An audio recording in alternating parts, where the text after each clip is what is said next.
Okay, cool. I think I'll start then. Hey everybody, thank you for coming. My name is Noah Clark, and we're going to be doing a workshop called Beyond the Trip, Mapping Your Inner Journey with iAm. So when I say inner journey, I'm really pointing to our direct experience, right? And learning how that is and how it unfolds. For all of you that have, like, say, taken a psychedelic, you've probably learned that your inner experience can be pretty interesting, right? And iAm is software I've developed that allows you to measure and self-report on experience as it's happening in real time. But the truth is, I really didn't like the title, so I decided to change it. And as we get through the presentation, it'll make a lot more sense why that is. But the content is still exactly the same. And I changed it to the Citizen Scientist Guide to Not Fooling Yourself. And the reason I did is because a lot of what I'm going to be talking about is how we confuse our perception, shall we say. And the software is focused on helping us see our own experience clearly. So the goal of what we'll be doing is I really want to kind of motivate everybody here to become a citizen scientist of their own experience, right? So that means, you know, getting curious about what's actually happening moment to moment, not what we think is happening, but what actually is occurring. And to do that, I'll be sharing a practice with you and then talking about how the software I've developed can help us accomplish that. So just a quick summary of what we'll do. First, I'm going to, make the argument for why we should become citizen scientists of our experience. And then I will kind of lay out what the software is and what you can use it for. And then we'll step into about a 20 to 30 minute guided meditation, depending on how much time we have, because I want to make sure everybody can get to the opening ceremony. Then we'll do a little bit of integration, so reflecting on what we observed during this meditation, and then we'll close it out and we can all go to the opening ceremony. So, before I get into all of that though, who am I and why am I talking to you? So I am a software developer and somewhat avid meditator. So when I meditate, I get very interested in what's happening, and then I build software to help me kind of better measure my own experience. I'm also someone that's very curious about language, and more specifically, the language we use to talk about our own inner experiences. So, I can point to this color and say red, and we all can agree that that's red. But when we talk about things like emotions and thoughts, how do we all know that the words we're using to point to our experience is shared among all of us? So that's something I'm super interested in. And if I'm interested in the language of experience, I'm definitely curious about experience itself. So this is the last slide about me, and then we can really focus on the presentation. But I want to give a quick backstory as to why I developed this software. My life can, at least at this moment, can be kind of separated into two phases so far. Phase one of my life was kind of characterized by I am the thinker. So how I saw the world was any thought that was happening in my own mind was me doing it, and whatever I was thinking was the truth of what's happening, right? So if a thought is arising, it's me, and whatever it's perceiving is just what reality is. So perception, in this case, in phase one of my life, was reality. So kind of with that, I lived in my head. Not just figuratively, but like my attention existed right here. I was not very present in my body. I didn't even really understand what body awareness was. In fact, I think I felt irritated and annoyed when people would talk about it. On top of that, I was pursuing, what's going to make me happy. And I had several, ideas of what that was. To be clear, I wasn't aware of any of this while I was in phase one, you could say, and only aware of it in retrospect. But I wanted others to view me as smart because then I'll feel good about myself. I definitely want a partner that behaves and acts exactly in the way I expect and meets all of my desires. Obviously I want to be rich because if I'm rich, then I'll be happy. And hell, I definitely want a PhD because then people will definitely think I'm smart. Unfortunately, as I, pursued these things, they didn't make me happy for some reason, and I couldn't quite figure that out. And then around 2017, something happened, through a series of kind of psychedelic experiences and whatnot. Everything at some point just kind of all came together, and I had this sort of profound realization that I didn't know anything. And everything up to that moment in my life that I thought was true was just me identifying with thought and believing that those thoughts were real. And this realization that every truth I had were just thoughts about what I believed were true transitioned me to phase two, where I'm still stuck. And in phase two, whatever I am, I'm aware of thoughts arising and passing. And I'm not the one doing it. But I definitely see it happening, and holy crap, there's a lot of them happening. And over the following months, as I kind of started to, get into this perspective of observing my experience, I realized my own attention was habituated to move out of my body and into my head anytime something uncomfortable was happening in my body. So attention would immediately go away from the body, stories would start getting created about what's going on, and I would just realize, oh my gosh, this has been happening my entire life. So what can I do about this? So this idea came to me, what if I train my attention so that I can stay in the body even when unpleasant things are arising, and just learn to do that over time. And this was a good idea and a bad idea, depending on how you look at things, because over the last 8 years of learning how to do that, all of my biases, traumas, childhood issues, everything that I would argue was repressed through this moving away from what I'm feeling, I had to deal with, right? And this is a major reason why I developed this software, is because in this unknown world where now my emotions and thoughts are just kind of flowing and nothing makes sense and they're just arising and passing, I wanted to find a way to measure this so I could actually understand what are these patterns and where do they come from.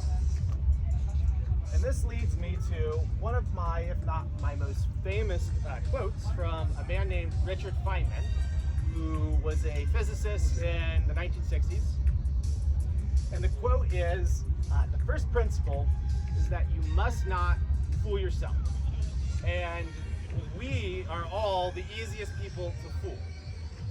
And as a scientist, you want to be very rigorous. You want to check your assumptions, your biases. And in science, that's just kind of like what you're supposed to do. But for our own experience and feelings and narratives and understandings of our own perception, we fool ourselves in a lot of ways. Or this is my view. So, we're at a festival, we're all taking psychedelics, and we fool ourselves on psychedelics sometimes. I'm quite curious if I can get a show of hands. Has anyone had any type of paranoid thoughts or beliefs come up while they were tripping? Yeah, right? So under the psychedelic experience, our thoughts can race, our emotions can fluctuate, and our mind starts to make meaning out of that, you know, I'm gonna die, or everybody's fake, or nothing's real, right? And this is one way that we can end up fooling ourselves unintentionally under the psychedelic experience. It doesn't just have to be negative though. We can also fool ourselves in sort of grandiose ways under the psychedelic state, where maybe we believe that we are the God and everything else is just our creation, and you know, it's all fake, or it's a movie, or you're the chosen one and you're here to, you know, save humanity from themselves. I don't know if anyone can relate to those experiences, but those are definitely things that, you know, people report when they're tripping. You don't have to be tripping though to fool yourself as well. There's plenty of ways you can fool yourself in everyday sober experience. And I have a personal example that actually happened while I was making this presentation.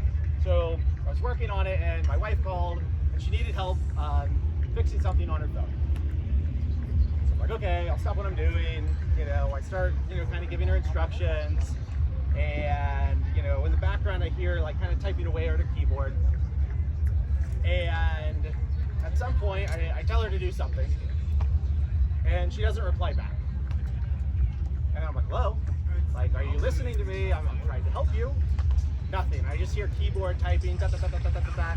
And then, you know, these thoughts and feelings start arising in my head of, she called me, she asked for my help, and now she's not even listening to me. Like, I can't believe this. Like, and, you know, anger and the whole story, you know, started getting created of how angry I am that she's not even listening to me when she asked me for help.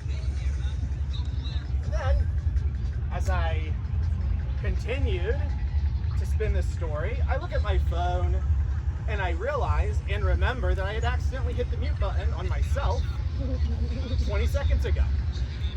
And this is just a good example of how we can fool ourselves in everyday life, where we create these stories as to why things are happening. We buy into them and we don't question the story until some information is presented to us that completely contradicts the narrative we're creating.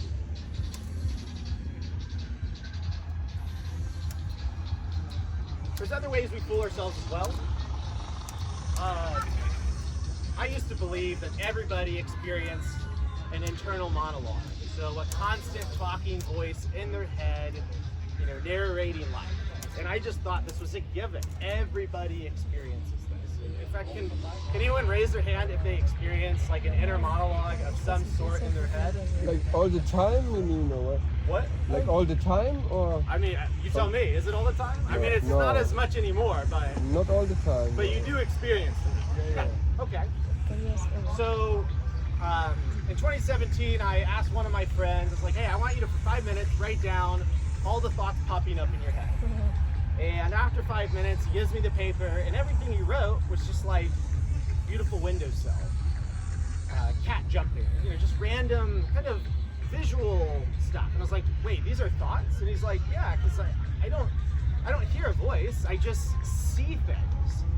And this completely blew my mind, because I just assumed everybody experiences the activity of thinking the same way I do, which is apparently not the case. So I talked about a couple ways we fool ourselves. This is going to be the last kind of discussion on that.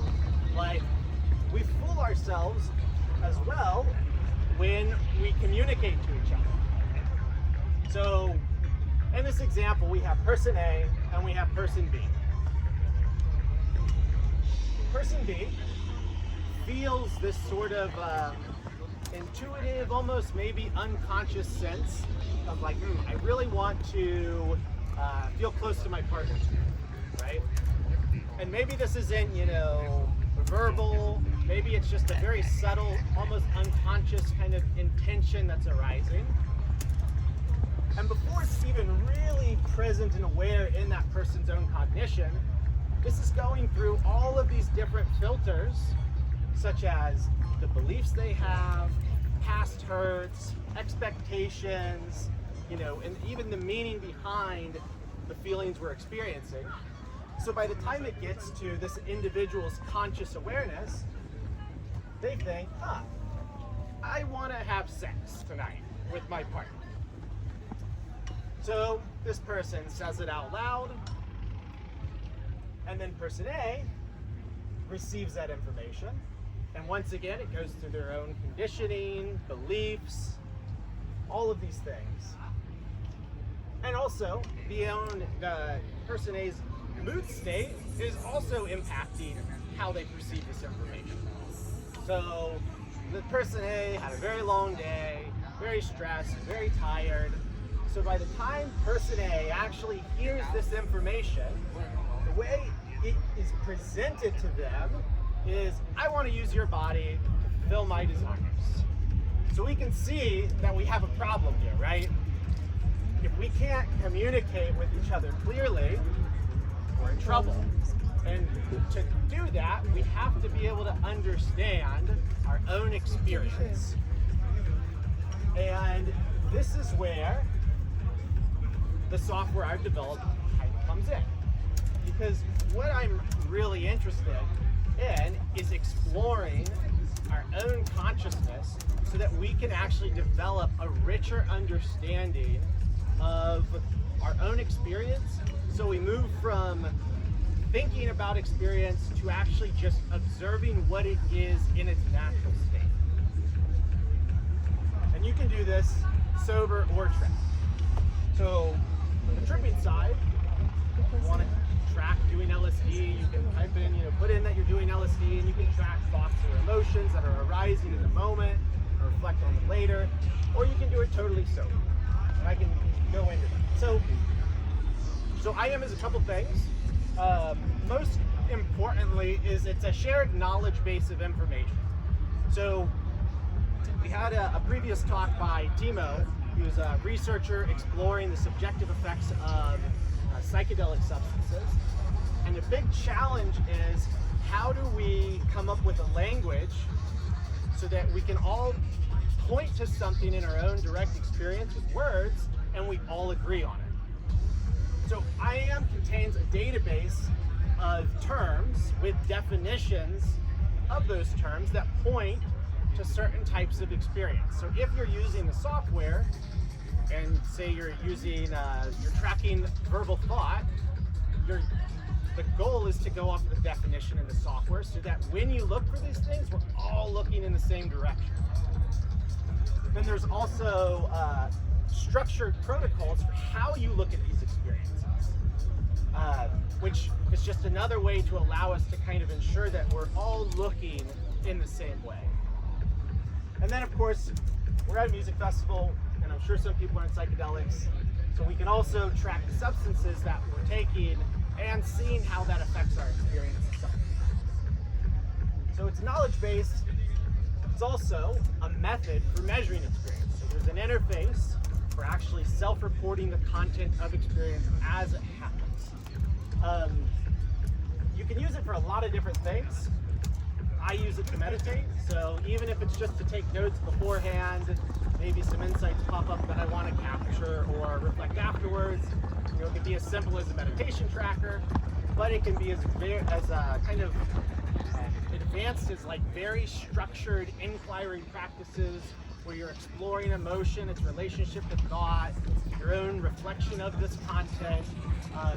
It's very flexible, so the goal is that you can design any kind of protocol and put it into the software. And then lastly, you collected all this data about your experience. You want want to make sense of it, right? So through using data aggregation and data visualizations, you can collect this data over time and kind of tease out what are these patterns in my mind? How frequently is my mind thinking on its own? What emotions am I most commonly perceiving? Things like that. On top of that, thanks to all of the advancements in AI, you can also actually provide this data to an AI, and they can look at it all and help you kind of discover those patterns as well. It's personally my favorite thing to do with this because using this software, I've been using this for like about 5 years now, so I have a long or a large data set, and giving it to an AI has essentially summarized 8 years of therapy from the data can be extracted just from looking at it with an AI. All right, so that is what the software is. Now we're going to move to the kind of guided meditation part of this, because in order to use the software, you need to be need to orient yourself in a certain way to observe experience in the moment. So what I'm going to do is we're all going to do a guided meditation together, and the goal is we're going to explore as scientists of our own experience. We're going to get really curious about what is arising, how we can use words to point to that particular type of content, and see what else may be arising at the same time, after a thought or before a thought. So I'm going to sit down, and I invite everybody to get in whatever position is most comfortable to them, and we can just get started.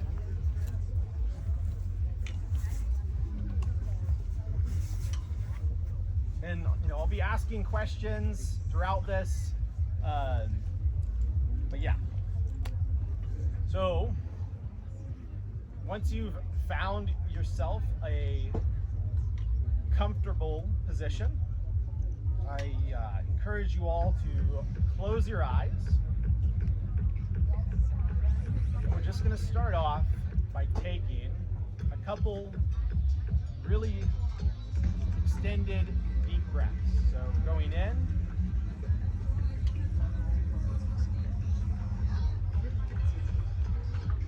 and down. In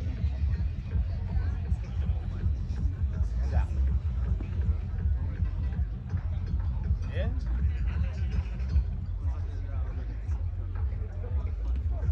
and out.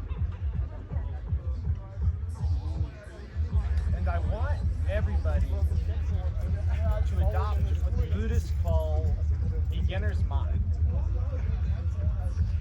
What this means is we just want to let go of our assumptions, our ideas about what experience is, whatever meaning we've already placed. And instead, we're just going to look at experience totally fresh and raw.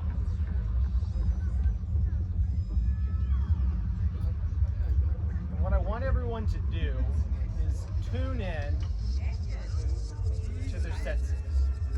Smell, hearing, feeling, taste, touch. And I want to ask, can anyone hear music being played? Just raise your hand if you hear music. Okay, amazing. So, hearing, we all agree that that's a word that points to something very specific we all can agree on. In fact, that music just stopped. Hearing is a pretty simple experience. now I want to point to a new type of experience. It's not new in the sense that you've never felt it before. It's new because I'm going to give a word, and as I give these words, I want you to just forget whatever meaning you already associated with it, and just take the definition that I'm going to provide you right now, just for the purposes of this practice. The first word is valence. And when I use this word, I'm simply pointing to the felt sense of things being neutral, pleasant, or unpleasant. To identify this, we just go into our body and see how it feels.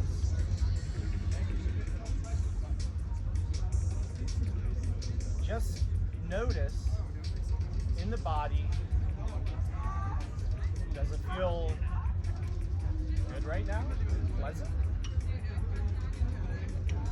Maybe it really doesn't feel like anything, just totally neutral. Or maybe there's an unpleasantness. Me, for example, I had a mate soda. Caffeine can actually cause a subtle unpleasantness in my body. And I'm kind of feeling that a little bit right now. It's not strong, but it's an unpleasant feeling.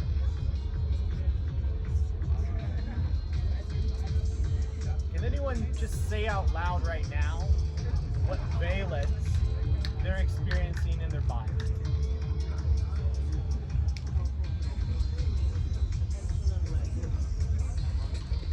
So, is it unpleasant? So, you're experiencing some unpleasant valence. Anybody else? Unpleasantness in my bladder, not at the market. Yeah. Is anyone feeling anything pleasant?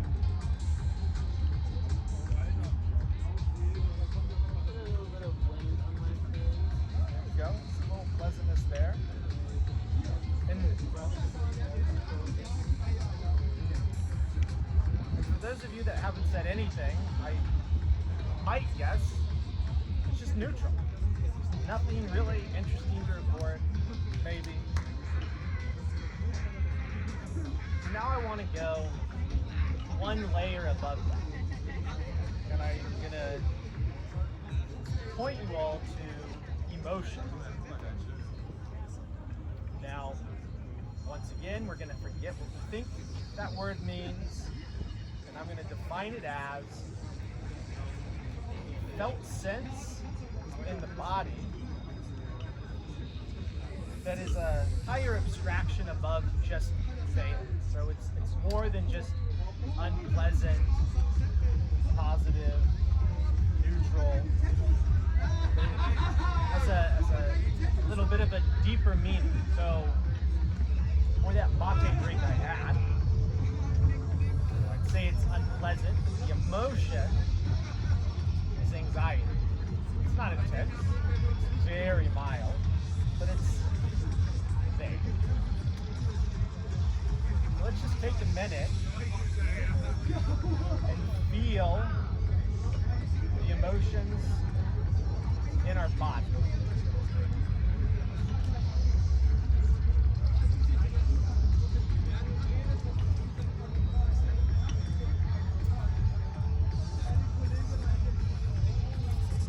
And I want you all to just know what that emotion is. See it and determine, is it happiness, anxiety, fear, maybe boredom, worry. Can I get a show of hands if anybody feels any emotion right now?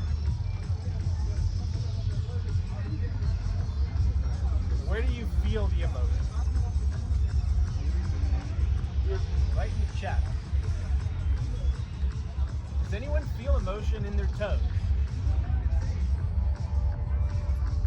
What about the right hand?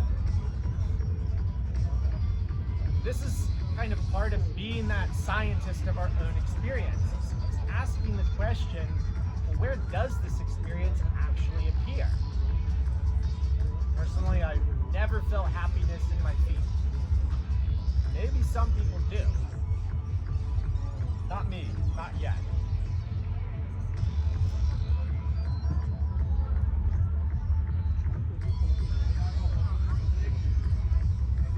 Let's just stay in our body and give it time to see what comes up.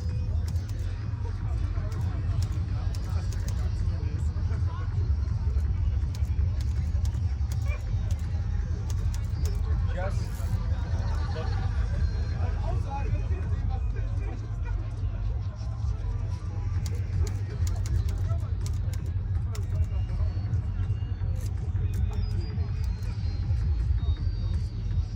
I want to introduce another term now. And I'm going to call this term thinking. When I say thinking, I'm pointing to the direct experience of conceptualization or information processing arising in our direct experience. So, to give an example of thinking, I'm going to split it into two categories: verbal thoughts and visual thoughts. So, what I'd like everybody to do, I'd like everybody to say, not out loud, only in the mind, but to say hello. And I'd like to see a show of hands who actually heard hello in their head.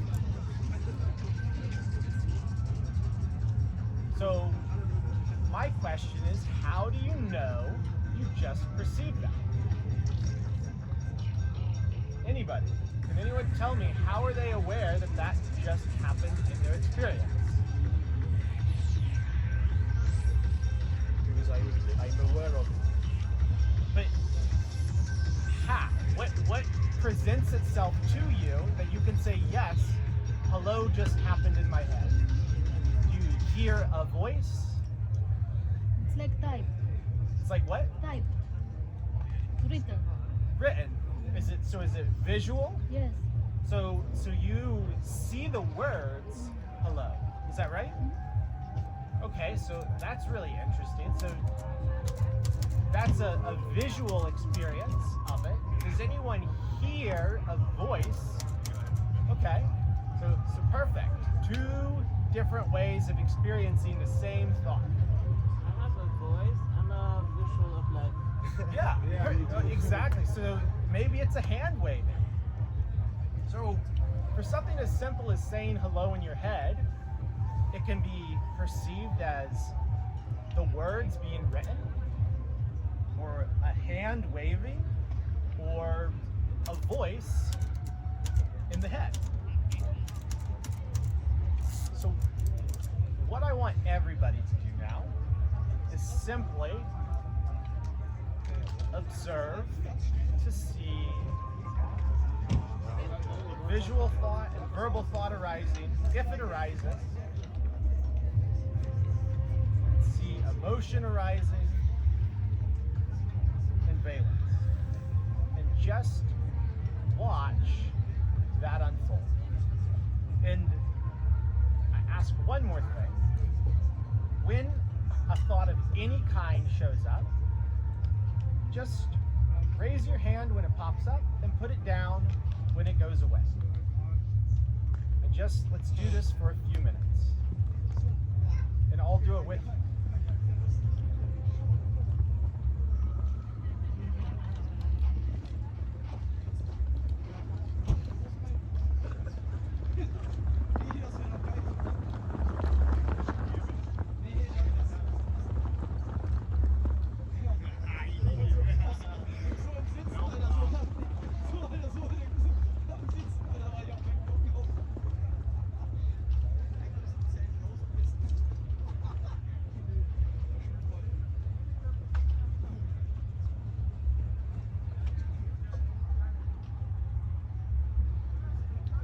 I'd like you to do is I want you to notice when thoughts arise, does anything else arise with it, before it, or after?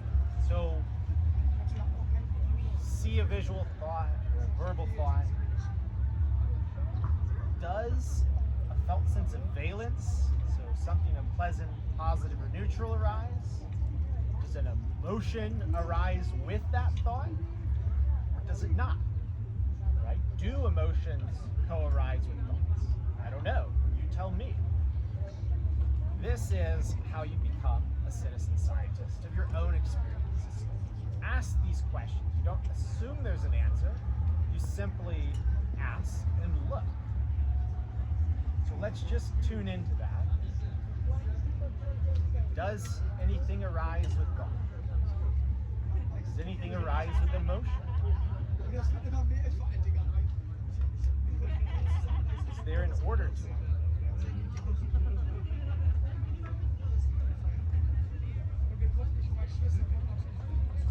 Does nothing arise at all?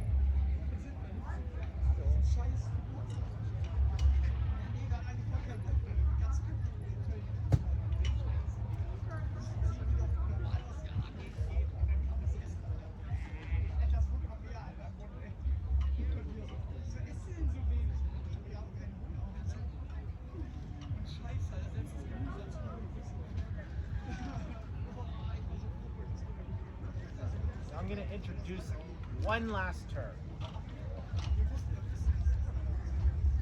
This term is contraction.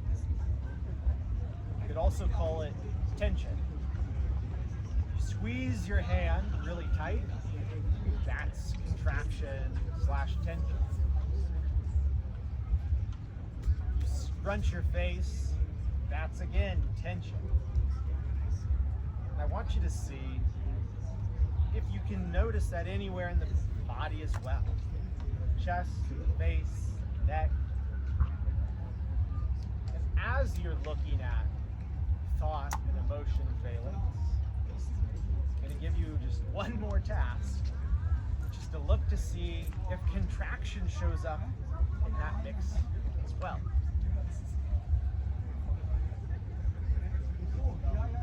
Really want to get curious. Try to see if there's any sort of order to it. Does contraction happen before thought? Does it happen at all? Maybe just thoughts are arising. Maybe it's just emotion. Maybe it's just contraction. Once again, I don't know. I'm not inside your body, so you've got to look for yourself.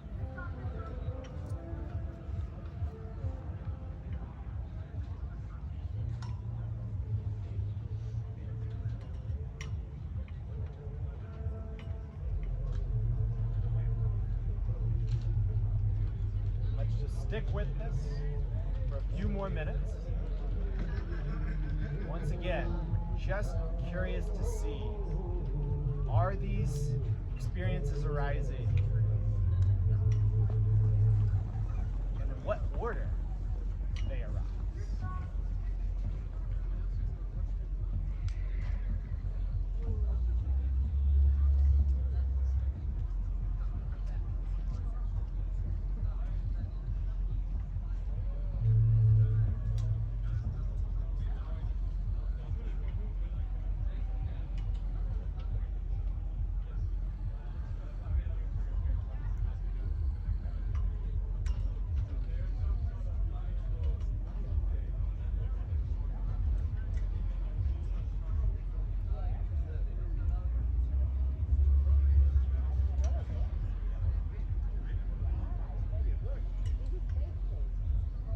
All right, so we're gonna wrap up this meditation, and we're gonna try to integrate all this,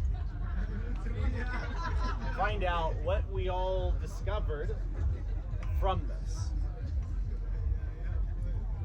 So first off, who got distracted? Did anyone at some? Okay, yeah, right. That's, if any meditation.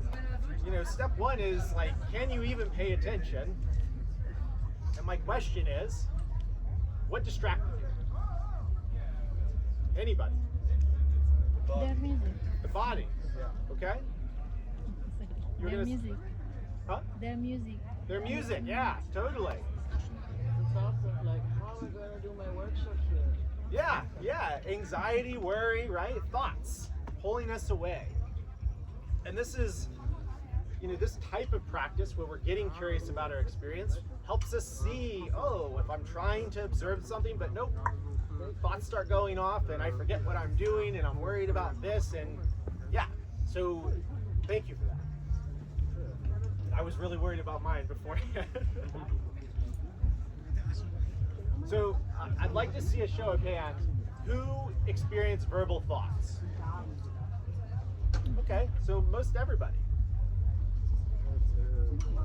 Anyone like to share any particular thought that arose, like the words themselves? How do you figure out how to campaign, which comes first? Was there any emotion? Yeah, exactly, right? So that narrator, right? If you give it a task, it's like, oh, you want me to do it, blah, blah, blah, blah, Totally.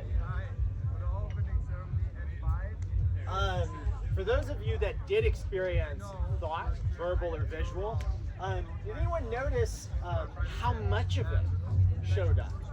So was it like very wispy, maybe one popped in and then you're back to witnessing?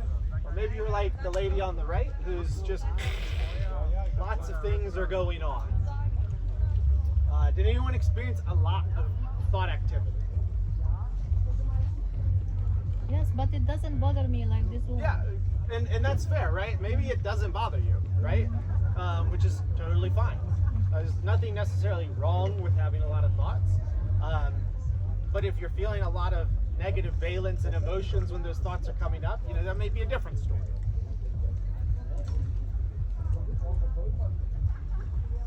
Did anyone experience thinking differently than the two categories I just gave you? So visual and verbal.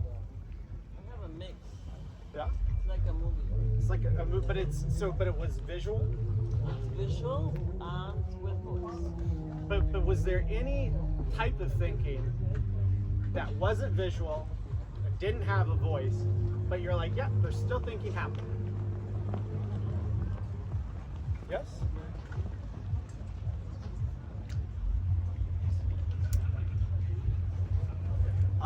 Don't forget, the opening ceremony is in a little bit. Okay, so it doesn't look like a lot of people, or maybe anybody, but some people actually report this. A type of thinking that doesn't have words and it doesn't have imagery. There's a researcher that calls this unsymbolized thinking.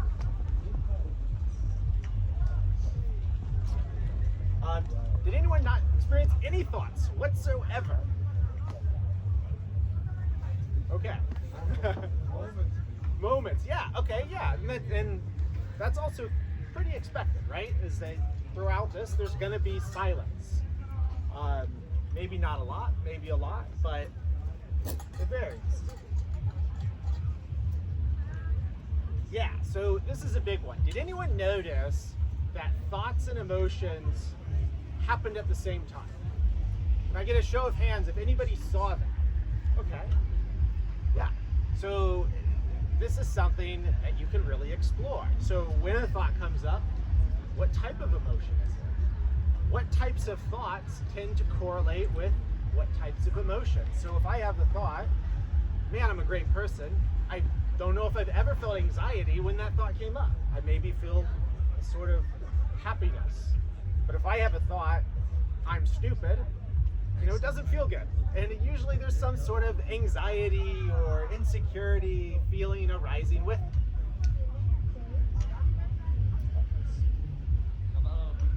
Can anyone recall every single thought that happened during this? Nobody, right? That'd be impossible. Can anybody recall every single emotion that happened? No, of course not, right? Over 20 minutes, how are you going to remember all that? And then I'd ask, can anyone remember exactly what thoughts arose, when they arose, and what valence was felt in the body when it happened, right? If you can't remember the thoughts, you're probably not going to remember all this extra stuff, right? Yes? What do you mean by valence? Valence, the felt sense in the body, pleasant, unpleasant, neutral. Like sensation in the body? Yeah, like just a feeling tone in the body of like right now, like you're probably feeling maybe somewhat neutral, right? So that's a neutral valence. Why did you choose that word for the? So this is an academic word that's used to refer to this.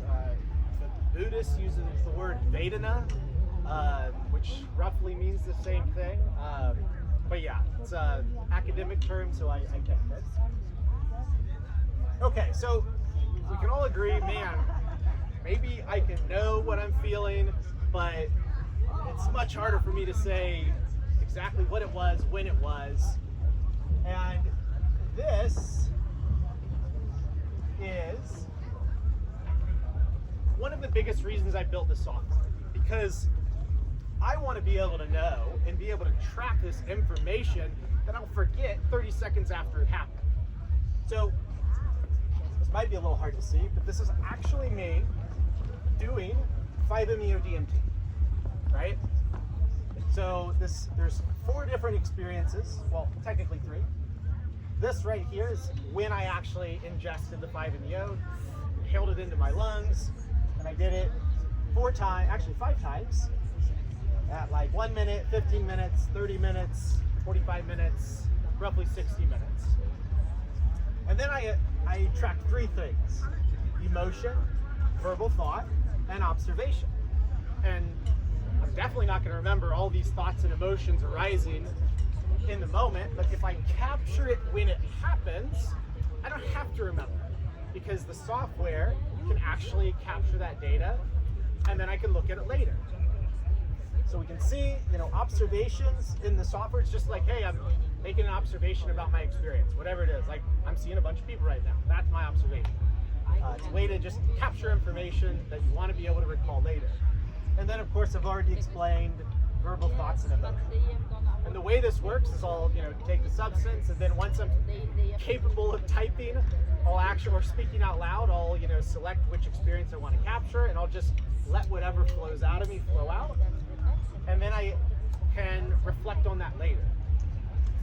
I can also capture the sequence, and this is a graph representation of the data, but everything here is happening from here to here to here, and I can capture the sequence in which things arise. So which thought follows another thought, which emotion happens right after a thought arises.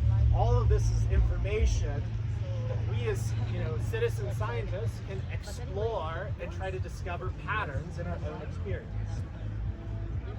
And I'll leave you with this. Let's explore consciousness together. I believe that we, as people that have experiences, should get really curious about what they are. Because we can't depend on academia and research labs creating these structured protocols and years to get things done. They do amazing work, but we can create the data ourselves and help them out. In the future, what I really dream of is we have this structured language of experience, and meditators and psychonauts, really invest their time in really trying to understand what is the nature of our shared experience, and we have really good descriptive terms and pointers so that we can understand patterns in consciousness that maybe we just don't know now because there's not enough data. With all that, I would love for you to check out the software. Also have a Discord and a Twitter page. But yeah, I hope this was all worth your time, and I really appreciate you all attending. And with that, we should probably start heading to the opening, because we have 5 minutes. Thank you. Thank you. And if you feel like exploring that deeper, the workshop after the opening ceremony is going to explore mapping consciousness with actual maps, quests, and lists. So come back. What time? At 6. Yes, and now you can go all to the fireplace for the opening ceremony. Yes, it's going to happen in 5 minutes. Hi there, Hello. Alessandra. Nice to meet you. Mariana. Bernardes. Say, for the workshop. Sign up. Yeah. Create an account, and then it'll drop the What? Yeah, and then I can. We have maps like. Yes, I know you. Yes. Yeah. So if you go to the Discord, I can answer any questions. So I have to check out because the microphone was seen last time. Not necessarily. It's like depending how many programs, but it's not that many. Yeah, I like doing it because I do it with words and poetry or narration, like going on the The software. screen like this one, Gather the white, data. I don't think it's Yeah, something that I never. And it's not my skills. It wasn't mine. yeah, that can be dangerous with kids. Yeah, it'll definitely help. Yeah, please do. Yeah. Yes. Like cool liner. Yes. Yeah, let me get. Can you use maybe Yeah, a yeah. symbol Oh, and yeah. hang them like here? No, because they're like this. Me.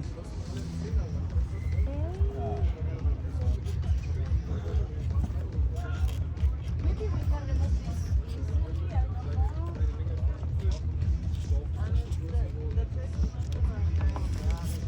It's okay for me to rip this.